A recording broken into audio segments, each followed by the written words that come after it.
CM చంద్రబాబుపై మాజీ MP Gorantla hot comments చేశారు. రాష్ట్రంలో పోలీస్ వ్యవస్థ సీఎం చేతిలో కీలి బొమ్మలా మారిందన్నారు గోరంట్ల. పోలీసులపై భౌతిక దాడులు చేస్తున్నా పట్టించుకునే వారు లేరని, చంద్రబాబు జేబులో నుంచి తీసి పోలీసు ఉద్యోగాలు ఇవ్వలేదని ఫైర్ అయ్యారు. రాష్ట్రంలో శాంతి భద్రతలు పూర్తిగా క్షీణించాయని విమర్శించారు.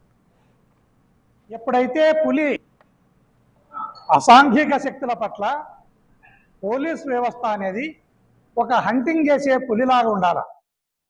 ఎప్పుడైతే పులి వేటను మర్చిపోతుందో ఊర కుక్కలు పులిపైన దాడి చేస్తవి.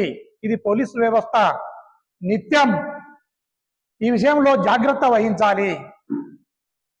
అందులో భాగంగానే ఈరోజు పోలీసు వ్యవస్థను ఒక సర్కస్ పులిలాగా తయారు చేసినాడు చంద్రబాబు నాయుడు గారు.